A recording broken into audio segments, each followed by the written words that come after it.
എല്ലാവർക്കും സംയോഗ ലൈഫിലേക്ക് സ്വാഗതം.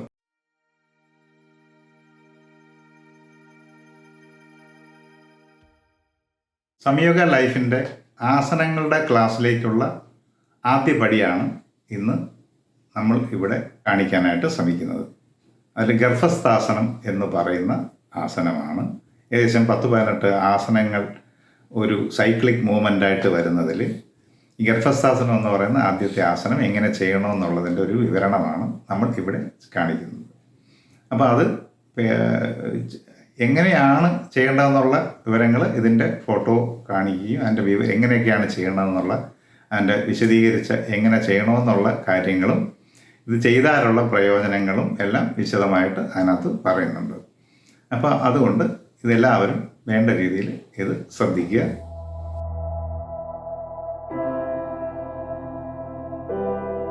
ഒരു വ്യക്തി ആസനങ്ങൾ തുടങ്ങുമ്പോൾ, അല്ലെങ്കിൽ ഒരു കുട്ടി അല്ലെങ്കിൽ വയസ്സായ ഒരാൾ, ഇതുവരെ ചെയ്യാത്ത ഒരാൾ ആസനങ്ങൾ ചെയ്ത് തുടങ്ങുമ്പോൾ എങ്ങനെയാണ് തുടങ്ങേണ്ടത് അതിൻ്റെ ഒരു വിവരണമാണ്. അതായത് ഒരു കൊച്ചുകുട്ടി ഗർഭസ്ഥമായിരിക്കുന്ന അവസ്ഥയിൽ നിന്ന് ജനിച്ച് ശ്വാസമെടുത്ത് കൈകാൽ ചലിപ്പിച്ച് ചരിഞ്ഞ് കിടന്ന് കമന്ന് കിടന്ന് മുട്ടിൽ എണീറ്റ് വരുന്ന രീതിയിലുള്ള ഒരു ആസനക്രമങ്ങളുടെ ആദ്യത്തെ ആസനത്തിൻ്റെ ഒരു വിവരണമാണ് ഈ ഗർഭസ്ഥാസനം.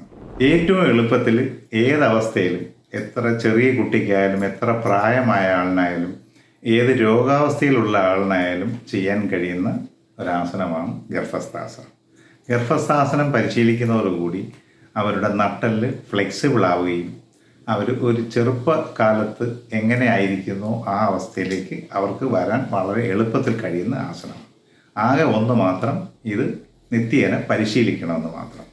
ഗർഭസ്ഥാസനം എങ്ങനെ പരിശീലിക്കും എന്നുള്ളതിൻ്റെ ഒരു വിവരണമാണ്. ഗർഭസ്ഥാവസ്ഥയിൽ ഒരു കുഞ്ഞ് എങ്ങനെയാണോ കിടക്കുന്നത് അങ്ങനെ ചുരുണ്ടുകൂടി കാൽമുട്ട് വയറിനോട് അടുപ്പിച്ച് കിടക്കുക.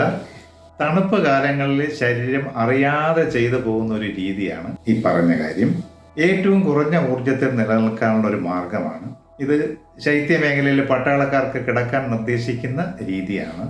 രാത്രി ആണ് ചെയ്യുന്നതെങ്കിൽ, അതായത് തണുപ്പ് കൂടുതലുള്ള സമയത്താണെന്നുണ്ടെങ്കിൽ ഇടത്തോട്ട് ചരിഞ്ഞും, പകൽ അന്തരീക്ഷത്തിൽ ചൂടുള്ള സമയത്താണെങ്കിൽ വലത്തോട്ട് ചരിഞ്ഞുമാണ് കിടക്കേണ്ടത്. അതിന് ഒരു പ്രത്യേക കാരണമുണ്ട്.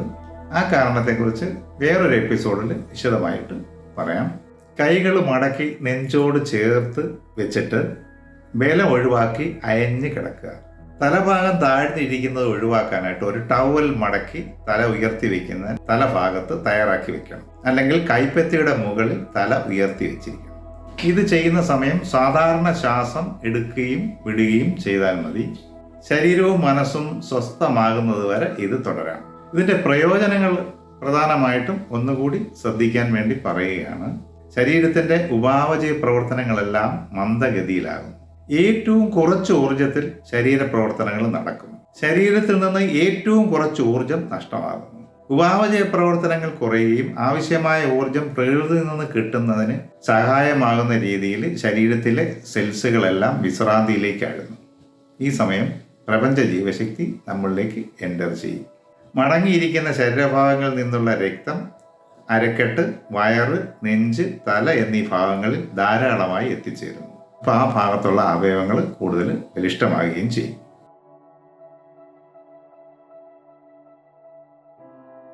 ഇതൊക്കെയാണ് പ്രധാനമായിട്ട് ഗർഭസ്ഥാസനം കൊണ്ടുള്ള പ്രയോജനങ്ങൾ.